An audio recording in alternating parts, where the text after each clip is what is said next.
Thank you, Madam Secretary, for being here today.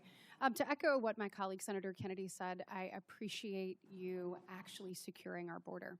The work that President Trump has done, and you alongside him, to make sure that we don't have just an actual invasion happening every day, like we saw under the Biden administration. I believe we had about an average of 5,000 people a day that came over the border during the Biden administration, many of which are unaccounted for. When we're looking at kind of what is ahead of us, I've heard Senator Blackburn and others kind of bring this up to you, but I am thinking about the children that we know that came unaccompanied, many of them with a phone number written on their arm or taped to them. Senator Blackburn mentioned that the Biden administration did away with the DNA policies. We know many of these children have been trafficked into our interior. You mentioned the rape, that 30% of women, is that right, that came correct. Across our border were most likely raped in the process. The 4,000 people that died, the inhumane circumstances that were created, and the enriched cartels as a result. As a result of 4 years of the Biden administration, the cartels were stronger and more prosperous, and unfortunately had a greater grip on our interior. It is your job to make sure that we unwind that we keep American families safe, that we abide by the law, that we enforce the law. The way we do it matters. We have to do it the right way. There are countless families sitting behind you who have either had a loved one injured or lost because of the lack of enforcement of the previous administration. Do you commit to me today that you will ensure that no family has to go through this again, that you will use the tools at your disposal the right way to protect American citizens? Yes, I will use every tool I have available to make sure that we're protecting as many Americans from having to go through what these families have had to go through. And Secretary Noem, I want to talk to you about these children. Where are they? Yeah. We didn't have hearings about them under the previous administration. I want to know where they are. How many children do you think are in our interior unaccompanied for? Are they being sex trafficked, labor trafficked? Where are they? Yeah. And how many have you found? And what is your plan to find all of them? Every one of those children deserves to be seen, deserves to be found, and I appreciate the President's commitment to making that happen. I want to know what you're going to do to follow through with it. We're going to continue to do our work. We found 145,000 of those children so far, identified them, returned them back to their loved ones, and taken care of them. We will continue until we find every single one of them. The Homeland Security investigations teams are the most specialized law enforcement officers for getting into these networks, these trafficking networks, and making sure that they're not just finding one child, but finding the network that is trafficking hundreds of children, and make sure that we're bringing them back home and helping them heal. Well, let's actually talk about HSI. We have heard ICE be vilified across the nation, called Nazis, called Gestapos. I want to talk about ICE HSI for a second, because you just mentioned it. When we are looking at finding child predators, when we're looking at finding people who are exploiting children, when we're looking at cyber crimes, human trafficking, when we're looking at drug smuggling, weapon smuggling, HSI does the hard work, do they not? Yes, they do. I want you to see behind me. These are some of our most notorious and high-profile criminals in recent years. Sean P. Diddy Combs, El Chapo, R. Kelly, Jared Fogle, Josh Duggar, the Merchant of Death, Victor Boot. And what do all of these criminals have in common? All of them were brought to justice with the help of ICE, HSI. Does that sound like the work of Nazis or Gestapo, Madam Secretary? No, it does not. This sounds like an agency that is working for the American people, who is taking bad actors off the streets and is doing the hard work for our most vulnerable. Can you speak a little bit to the work that you've seen HSI do?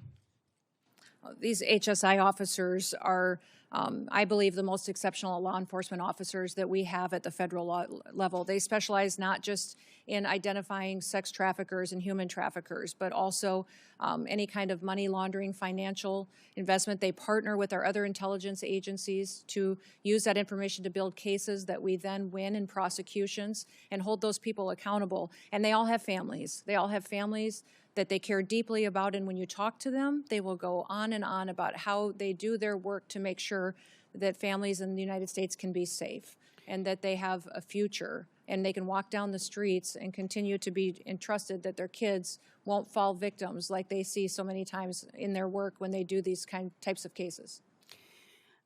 Changing gears a little bit, when we're talking about just immigration enforcement in general, I know I've had a number of questions from constituents over the weekend about the number of known and unknown terrorists in our interior.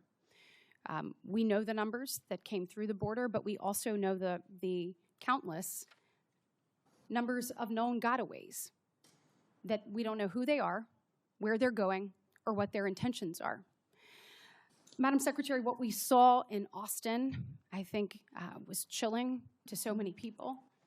We want to make sure that we are doing everything possible to locate terrorists in our interior and to obviously capture and get them out. Tell me what you're doing to make sure that that happens and what the American people need to hear from you.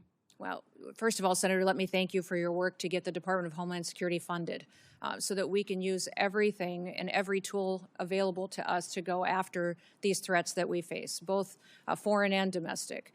These individuals that we've brought to justice already include over 1,500 known and suspected terrorists that we have already found in the last year that President Trump has been in the White House, and we brought them to justice and removed them from our country. We also have thousands and thousands of gang members, MS-13, TDA members that have partnered to victimize people and perpetuate violence upon them. We're continuing to do that work and will every single day, but we need funding to make sure that all of our law enforcement agencies have the tools they do to bring them to justice. Well, let's actually talk about that. So when we are looking at the department having gone unfunded now for 17 days, I'd like to know what are the real implications of that.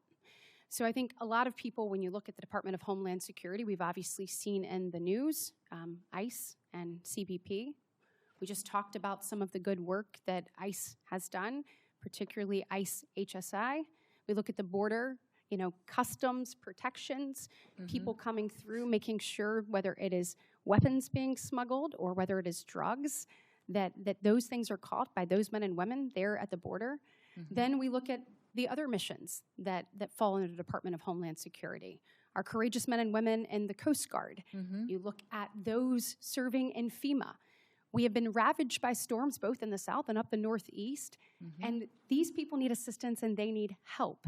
That all comes through your department. You look at the Secret Service, and you look at where that is.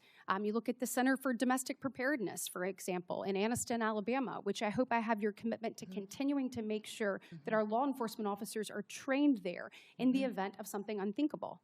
Yes, and absolutely. As we look at all of this, and our TSA officers, I was struck by what I saw. Actually, you have put this up here behind me.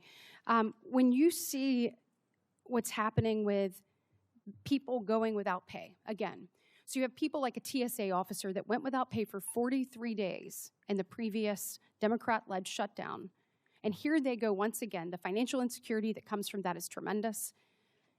We heard reports of officers sleeping in their cars at airports to save money on gas, selling their blood and plasma, and taking on a second job to make ends meet. Some are just recovering from the financial impact of the 43-day shutdown, and many are still reeling from it. We cannot put them through another such experience. In the last minute left, will you tell us the real implications of this shutdown on men and women that stepped up to serve our country in the highest way to keep our homeland safe and secure? Yes, I'm grateful for our TSA law security officers that are still showing up and doing their jobs, running those security checkpoints, even though they're not collecting a paycheck. A couple of the stories that I had heard when I spent time with them just in recent days was one individual whose wife needed cancer treatment, $1,200 treatment that he couldn't afford, and had to go and borrow money so she could get her cancer treatment because he wasn't getting his paycheck. Another individual who had 9 children, was raising 2 of his grandchildren as well, that was struggling to pay his bills, took a nighttime job as a welder just to try to keep food on the table for the responsibilities that he had. These people joined TSA because of 9/11, because they wanted to be a part of keeping people safe in the United States and defending our homeland. Beyond that, FEMA, our ability to fund disaster response is virtually gone. It needs to be refunded. Our FEMA employees are out there doing work every single day, but we have 10,800 individuals that are funded out of the Disaster Relief Fund that could potentially not be there for them and not respond to individuals who need it when they have those terrible storms or devastating crises. Well, thank you for your work, and I'm hopeful that we can work with our colleagues on the other side of the aisle to find a pathway forward to fund the Senator department. Blumenthal. Support journalism you trust. Support PBS News. Donate now, or even better, start a monthly contribution today.